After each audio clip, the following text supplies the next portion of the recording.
Estamos iniciando mais um programa Saúde em Dia. Hoje nosso convidado é o Capitão Júnior, que é cirurgião dentista, e ele faz parte do quadro de oficiais da saúde da Polícia Militar. Capitão Júnior, é um prazer recebê-lo aqui no programa e explicar um pouquinho para os nossos telespectadores como que é o dentista, o cirurgião dentista dentro da Polícia Militar e também fora da Polícia Militar. Doutor Luciano, dizer que é um prazer, uma satisfação estar aqui, agradecer o convite e é uma satisfação poder levar para o público do senhor como funciona, né, um pouco da área de saúde dentro da Polícia Militar. Capitão, se fosse possível, eu gostaria que o senhor fizesse, uma comparação, explicasse o porquê de ter o dentista dentro da Polícia Militar. Eu sei que vocês têm médico, psicólogo, acredito, mas o dentista, hoje o senhor que está aqui, por que o dentista dentro da Polícia Militar? Bom, a presença dos profissionais de saúde, dentro das instituições militares, ela remonta desde os tempos remotos mais antigos, O que se percebe é que, devido às peculiaridades do profissional militar, da profissão de policial militar, é necessário que o profissional de saúde seja especializado e mais atento às necessidades desses usuários. Daí a necessidade de se criar um quadro específico para garantir uma perfeita adaptação desse policial militar ao seu ambiente de trabalho e conseguir promover a sua saúde, evitando que ele fique doente. Então, seria um atendimento a todo o pessoal da Polícia Militar? Sim, prioritariamente. O atendimento ele é realizado ao militar da ativa, ao militar que exerce as suas funções de policial militar no seu dia a dia, podendo se estender também aos seus dependentes, preferencialmente esposa e filhos, através do uso da rede credenciada. Muito bom. Inclusive, hoje, como nós conversamos, o senhor vai falar a respeito da atenção primária e odontologia. Então, vamos começar perguntando assim, qual a diferença da escova dura, a escova macia, é correto, qual que é correta? Bom, em primeiro lugar, é preciso dizer que a principal função da escova de dente é a remoção da placa bacteriana. A maioria das pessoas que utilizam a escova de dente entendem que a escova de dente ela serve apenas para remover restos alimentares. Na realidade, não. A função principal da limpeza dental caseira é a remoção da placa bacteriana, que é um filme de micro-organismos que se localiza nas superfícies lisas dentárias e nos sulcos dos dentes, com muitas bactérias. E são essas bactérias que são as responsáveis pelas principais doenças orais, que é a doença do dente, que é a cárie, e a doença da gengiva, que é a doença periodontal. Então a escova de dente ela serve para remover essa placa bacteriana. Então ela deve ser usada conforme a técnica correta e deve ter algumas propriedades para que ela remova de forma eficaz essas bactérias. Respondendo à pergunta do senhor, a escova dentária indicada para a remoção da placa bacteriana de dentes naturais é sempre a escova macia. E normalmente o pessoal tem ideia que a escova mais firme, ou a média ou a dura, vai fazer uma limpeza melhor, É verdade. Erradamente, Sim. O maior problema são os efeitos colaterais que as escovas médias e duras vão causar nos dentes. Elas são concebidas de maneira prioritária para escovação de aparelhos dentários, de próteses dentárias, onde há mais acúmulo de placa bacteriana e a necessidade de maior fricção para remover. Para os dentes naturais, a escova macia ela dá mais do que conta do recado. E mais do que ser macia, é importante que as pessoas verifiquem se elas possuem as cerdas arredondadas, porque isso vai fazer uma grande diferença. Os nossos telespectadores aí. Cada cerda ela vai ter que ter um tratamento de polimento para que não haja um corte reto. Esse corte reto nas cerdas ele vai fazer com que haja prejuízo e desgaste de uma região do dente, que pode fazer com que os dentes fiquem sensíveis a médio e longo prazo. Então não há necessidade de colocar força, usando uma escova macia, sem colocar força na escovação. Isso. Ela possui uma escova de boa qualidade, uma interseção entre o cabo e a cabeça, que é inclinada e mais fina, justamente para amortecer a força da pessoa que está fazendo a escovação. E é muito importante que se use a técnica adequada. Exatamente. Hoje nós preconizamos para o adulto e para a maioria das pessoas o que a gente chama de técnica de Stillman modificada, que é o fato de você rodar o punho e trazer a gengiva em direção ao dente, um movimento de varredura, evitando a todo custo os movimentos em que haja um componente vertical de escovação, horizontal, em que vai haver esse efeito colateral. E haver esse desgaste nessa região de colo, onde é a união de dois tecidos, o esmalte e o cemento, fazendo uma exposição da dentina e promovendo uma sensibilidade a longo prazo. Capitão, o senhor comentou que da placa bacteriana. Por exemplo, o que as pessoas podem fazer, estão fora de casa, não tem como fazer a escovação, acabaram de almoçar ou tomar uma refeição. O que é o ideal fazer, pelo menos até poder chegar em casa ou no hotel, algum lugar, para poder fazer a escovação? Existem alguns trabalhos que mostram que o bochecho com água, ele promove, não com tanta eficiência mecânica, a remoção da placa bacteriana quanto a escova e o fio dental, mas ele já promove uma certa diminuição da formação de placa, uma certa desorganização dessa placa, né? Então, nesses casos, ir ao toalete, fazer um bochecho vigoroso com a água, já ajuda um pouco. Só água. Capitão, pessoa que ingere alimento alternadamente muito quente e muito frio, isso pode causar algum prejuízo para os dentes? Sim, há um prejuízo em função de um problema mecânico, né? Nós sabemos que os dentes, eles são constituídos de diversos tipos de tecidos. Então nós temos a camada externa, que é o esmalte, que é composto basicamente de material inorgânico. Abaixo do esmalte nós temos a dentina, que é composta de 50% de material orgânico e 50% inorgânico. Então esses materiais, eles se expandem e se contraem em diferentes proporções. Então, quando nós fazemos uso de alimentos frios e gelados e provocamos um choque térmico, esses tecidos eles irão se expandir e contrair em proporções distintas. Isso pode causar microfraturas, pode causar problemas, inclusive, nas interfaces dos dentes com as restaurações. Porque as restaurações também, por sua vez, elas vão expandir e contrair em proporções distintas. Então é um estresse mecânico para o elemento dental, o choque térmico. Então deve ser evitado a todo custo. Deve ser evitado, né? Sim, sim. Capitão, se uma pessoa sofre um acidente e perde um dente, ou alguns, tem como reimplantar esse mesmo dente ser reimplantado? É possível. É claro que há algumas condições que precisam ser preenchidas para que isso ocorra. O que nós aconselhamos hoje é que esse tipo de procedimento seja feito pelo cirurgião dentista. O que o paciente precisa saber é que diante de um trauma em que há avulsão, a gente chama de avulsão a saída total do elemento dental do meio bucal, ou mesmo quando há fratura, em que há perda de fragmentos dentais, esse fragmento seja recolhido pela pessoa e conduzido o fragmento, ou o próprio dente todo, né, o elemento completo, ao cirurgião dentista o mais rápido possível. E tem algum local especial para que esse dente seja levado? Com água, leite? É uma excelente pergunta.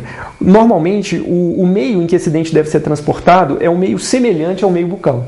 Alguns trabalhos mostraram que a saliva seria interessante, etc., mas o que nós temos de consenso hoje entre a maioria dos cirurgiões dentistas é que o leite ele promove não só uma hidratação, como uma proteção desse elemento dental mais adequada, principalmente das fibras que unem a raiz ao alvéolo. A preservação desse tecido é muito importante para o sucesso de um reimplante. O sucesso, né? Capitão, nós vamos fazer um breve intervalo, já voltamos com o programa Saúde em Dia. Voltamos com o programa Saúde em Dia, e hoje com a presença do Capitão Júnior, cirurgião dentista. Capitão, agora há pouco o senhor comentou a respeito de placa bacteriana. Vamos voltar um pouquinho. Quando a criança recebe uma mamadeira, principalmente à noite, a mãe normalmente faz uma mamadeira à noite para que o bebê durma a noite toda. Essa mamadeira é boa para o bebê em relação à dentição? Dr. Luciano, a mamadeira noturna é extremamente prejudicial para a criança. Para que as pessoas consigam entender por que é tão prejudicial, né? É preciso que elas entendam um pouco como funciona o mecanismo da doença cárie. Como que a doença cárie faz para fazer um buraco, né, no dente. Então é preciso entender que a placa bacteriana presente nos dentes, ao entrar em contato com o açúcar da alimentação, ela vai fazer com que haja um metabolismo desse açúcar, ela vai utilizar esse açúcar para produzir energia para ela se multiplicará, produzirá uma cola, vai ficar mais grudada no dente, e o subproduto de tudo isso é um ácido. Esse ácido, ao cair em contato com o tecido dentário, vai promover a desmineralização do tecido dentário, um buraco. E ao entrar em contato com a gengiva, provocará inflamação gengival, a gengivite, a gengiva sangrando, etc. No caso da mamadeira noturna, esse carboidrato, esse açúcar da mamadeira, em contato com essa placa bacteriana durante toda a noite, vai fazer um ambiente propício para que haja uma produção intensa de ácido. E o outro fator agravante é o fato de que durante o sono há diminuição da produção da saliva. E a saliva é uma grande protetora dos dentes. Ela é uma solução tampão, ela neutraliza o ácido da bactéria. Então, sem a saliva, a bactéria nada de braçada. Então, o ácido ele vai promover uma grande destruição do esmalte e provocar uma doença que nós chamamos de cárie de mamadeira, que é justamente o fato que está associado ao uso constante da mamadeira açucarada durante as noites. A alimentação fibrosa, ela é melhor para os dentes ou não? Sim. O fato de um alimento conter mais fibras, ele vai promover uma autolimpeza, ele vai promover uma remoção natural da placa bacteriana. Até interessante essa comparação, porque nós, num ambiente, digamos, ancestral, em que não havia escova de dente, né? Vamos colocar, quem sabe, há 20 mil anos, 14 mil anos atrás, a nossa alimentação era constituída basicamente de fibras, alimentação, proteína e fibras. Então, essa promoção da autolimpeza promovia uma remoção natural de placa bacteriana. Olha só que interessante. A introdução do carboidrato e da sacarose, do açúcar refinado na alimentação humana, provocou o aparecimento de uma placa bacteriana mais agressiva. Daí a necessidade de removê-la com escova de dente e com fio dental. E a escovação noturna, então, digamos, é a mais importante. Sem dúvida alguma. Todas elas são, né? Mas a noturna, então, é muito importante. Reveste de grande importância, porque é ali que nós vamos estar removendo todas as bactérias e deixando a boca sem condição de produzir ácido durante a noite e promovendo a saúde bucal. Capitão, uma coisa que a gente sempre ouve, né, de vários pacientes, o antibiótico, ele prejudica os dentes? Bom, existe um grupo específico de antibióticos, o senhor, se eu estiver falando alguma coisa errada, o senhor, por favor, me corrige, como médico, são do grupo das tetraciclinas. O grupo das tetraciclinas, ele promove um defeito na formação do germe dentário, quando ingerido na primeira infância. Então é preciso saber que mesmo que a criança tenha dentes de leite, isso é importante informar para os telespectadores, já há a formação subjacente dos dentes permanentes, que vão nascer lá aos 6, 7 anos, mas eles já estão em formação dentro do osso. Então a ingestão de antibióticos à base de tetraciclina nessa fase da infância vai promover um defeito na formação dos dentes permanentes. Então lá aos 7 anos ele vai ter dentes manchados e até dentes faltando. A consequência. Exatamente. Agora, os outros antibióticos, eles podem promover um problema na medida em que eles contêm açúcar. Aí sim, a gente não vai estar falando do princípio ativo específico. Eles podem prejudicar o dente porque, para alguns antibióticos formulados para criança, há em sua composição o açúcar. E ele vai entrar então como qualquer outro alimento que contém açúcar, promovendo o metabolismo do açúcar pela placa, a produção de ácido, etc. Bom, falando em açúcar, muitas pessoas às vezes usam bala, chiclete para esconder, para evitar o mau hálito. Então isso também é bem errado. Sim, se a bala ou o chiclete ele contiver a sacarose, que é o açúcar branco, o açúcar cuja molécula ela é mais simplificada, ele vai estar promovendo a alimentação da placa bacteriana também e todas as suas consequências. E o café prejudica a dentição ou não? Doutor Luciano, o café ele é prejudicial aos dentes na medida em que ele é adoçado. O açúcar, então, trará o mesmo prejuízo que nós dissemos anteriormente. Em contato com a placa bacteriana, vai haver a produção de ácido e o início da cárie dentária. O café sem açúcar, ele promove um manchamento dos dentes. Porque há uma troca de material entre a saliva e o dente durante toda a nossa vida. Se essa saliva contém pigmentos, seja do café, seja do cigarro, ela vai fazer com que haja uma incorporação no esmalte dentário desses pigmentos, causando manchas intrínsecas, manchas extrínsecas, às vezes de difícil remoção. Capitão, nós vamos fazer um breve intervalo e já voltamos com o programa Saúde em Dia. Voltamos com o programa Saúde em Dia e hoje com a presença do Capitão Júnior e agora também nesse bloco da Juliana. Capitão, existem alguns alimentos, né, que podem proteger nossos dentes contra as cáries? Sim, os alimentos in natura, que não contêm açúcar, nos protegem pelo fato de não terem um açúcar e pelo fato de conterem fibras e promover uma autolimpeza dos dentes. É muito importante que as pessoas entendam que elas precisam ter uma convivência racional com o açúcar. Muita ênfase se dá, quando se fala em promoção de saúde bucal, à remoção da placa bacteriana. Ensina-se muito a escovar o dente e a passar o fio dental. Mas é importante que as pessoas saibam que o consumo frequente de sacarose promoverá uma queda de pH do meio bucal, através da produção de ácido pela bactéria, e isso promoverá a doença, independente, às vezes, de se escovar o dente ou não. Então é preciso que se faça as duas coisas. Além de uma remoção eficiente de placa bacteriana, é preciso que nós escolhamos alimentos que fazem bem para os dentes, que não contenham açúcar. Né? E a ingestão frequente de açúcar promoverá, então, essa queda de pH que promoverá a doença. E o tártaro? Por que ele aparece? Por que forma o tártaro?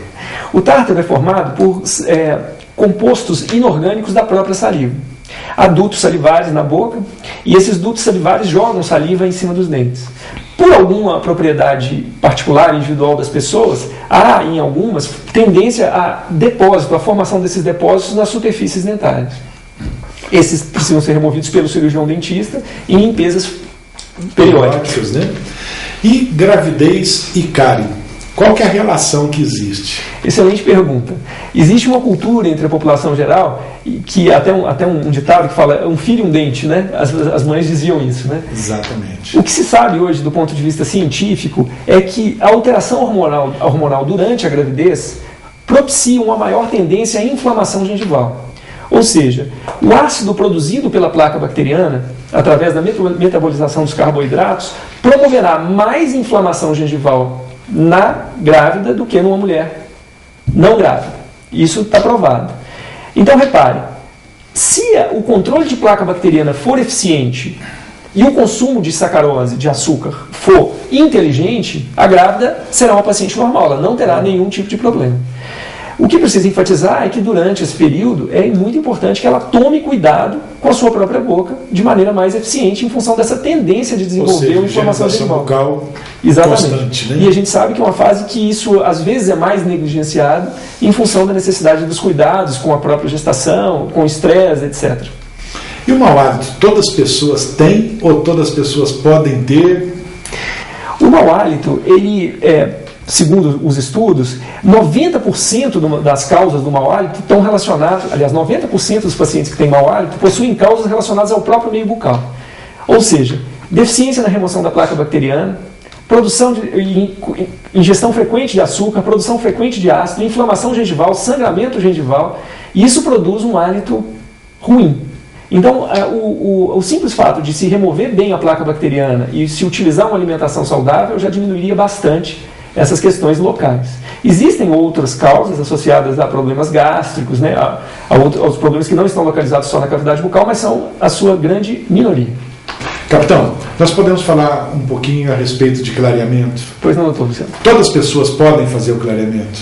Sim. As pessoas que já têm controladas as causas das principais doenças bucais, ou seja, fazem um controle eficiente de placa bacteriana com escova de dente e fio dental e possuem o uso racional da sacarose, uma gengiva sadia e ausência de atividade da doença cárie, podem sim fazer o clareamento dentário. O clareamento tem o clareamento que a pessoa pode fazer no consultório e o clareamento caseiro. É aconselhável esse clareamento caseiro ou não? Sim, o clareamento caseiro ele é muito seguro desde que acompanhado e preconizado por um cirurgião dentista, prescrito por um cirurgião dentista. É utilizado um produto químico, um peróxido, que vai fazer com que o dente clareie do ponto de vista químico. Esse peróxido atravessa o dente, quebrando cadeias de anéis aromáticos e fazendo com que o dente mude de cor. Na realidade é um processo químico e exclusivamente estético. Ele não está relacionado com a saúde, de maneira geral. Simples. Mais estético, né? Sim. E esse clareamento, ele pode causar algum dano para os dentes ou não? Existe sim alguns efeitos colaterais associados ao clareamento. As fórmulas mais modernas hoje, elas já contêm produtos que amenizam esses efeitos colaterais. Dentre os principais efeitos colaterais, nós podemos citar o aumento da sensibilidade dentária. Alguns pacientes referem grande aumento de sensibilidade após e durante o clareamento. Capitão, qual seria ou qual é a melhor maneira para a pessoa ter uma boa saúde bucal? Nós devemos atuar em várias frentes. As principais delas são remoção eficiente de placa bacteriana com escova de dente e fio dental usados da técnica correta. E a segunda frente, extremamente importante, tão importante quanto a primeira, preciso que as pessoas entendam, conviver de forma inteligente com o açúcar. Certo. Não consumir açúcar frequentemente durante o dia, para que não haja produção de ácido e não haja dissolução de esmalte de dente nem inflamação gengival. Capitão, toda semana nós temos umas perguntas, né, de nossos telespectadores e a Juliana pode fazê-las. Qual a função da pasta dental? Bom, a pasta dental ela tem a principal função de levar flúor aos dentes. Então é muito importante que a pasta dental contenha flúor. É claro que para pacientes não crianças, né, não infantis, porque a ingestão de flúor no paciente criança é muito complicado. Então a principal função da pasta é levar o flúor e promover um maior conforto na remoção da placa bacteriana. Lembrando sempre que a ação mecânica da escova de varredura da escova e esfregaço do fio dental são muito mais importantes do que a própria pasta de dente. Próxima pergunta, Juliana. O clareamento altera as restaurações já existentes? Não, o clareamento não tem essa capacidade. Esse processo químico que eu já expliquei apenas clareia o dente, ele não tem a capacidade de clarear as restaurações. Até então indicado fazer as trocas das restaurações estéticas após o clareamento, para que ela seja escolhida a nova cor do dente. A nova cor, né? Tem mais perguntas, Juliana? É correto usar goma de mascar para melhorar o mau hálito? Bom, a goma de mascar, desde que seja aquela goma que não contém um açúcar, ela vai promover uma certa limpeza mecânica e promoverá também o aumento da salivação. De certa forma, aqueles pacientes que têm halitose ou mau hálito por boca seca, poderia-se dizer que é uma prevenção também nesse sentido. Mas não é uma situação ideal. A gente sabe que a goma de mascar ela promove uma salivação intensa, ida de saliva intensa para o estômago, frequentemente, podendo provocar outros efeitos colaterais. Outros efeitos, né? Sim. Tem mais alguma pergunta, Juliana? Tem uma última pergunta, Dr. Luciano. Você que está nos assistindo, se tiver alguma dúvida ou sugestão de alguma pergunta, pode nos enviar pelo e-mail drluciano@programasaudeendia.com.br. Dr. Luciano, sangramento gengival é normal? De forma pergunta, nenhuma. né, capitão? De jeito nenhum. Uma gengiva normal não sangra com o uso correto da escova de dente e com o uso do fio dental. O sangramento gengival é um sinal extremamente importante de doença gengival. O ácido produzido pela bactéria, após metabolismo desses açúcares, desses carboidratos, promoverá uma inflamação gengival. Uma gengiva inflamada, ao entrar em contato com a escova e com o fio dental, ela sangrará. Esse é o primeiro sintoma da doença da gengiva. Então, aqueles que têm gengiva sangrando devem procurar o cirurgião dentista o mais rápido possível para verificar as causas e controlar. Errado, né? Não há dúvida. Capitão, infelizmente nosso tempo chegou ao finalzinho. Quero agradecer muito sua presença, né, ter disponibilizado seu tempo para estar aqui no estúdio conosco. E eu gostaria, antes de encerrarmos, que o senhor deixasse uma mensagem para os nossos telespectadores. Bom, doutor Luciano, dizer que foi um prazer estar aqui, agradecer muito o convite, né? Poder trazer um pouco do que os profissionais de saúde da Polícia Militar fazem, uma instituição que nós aprendemos a respeitar, de profissionais extremamente valorosos, dedicados. E nós, profissionais de saúde, por estarmos nesse meio, aprendemos muito com eles. Sabemos que devemos muito a eles, e principalmente aqui em Poços de Caldas. Então, simplesmente agradecer e me colocar à disposição.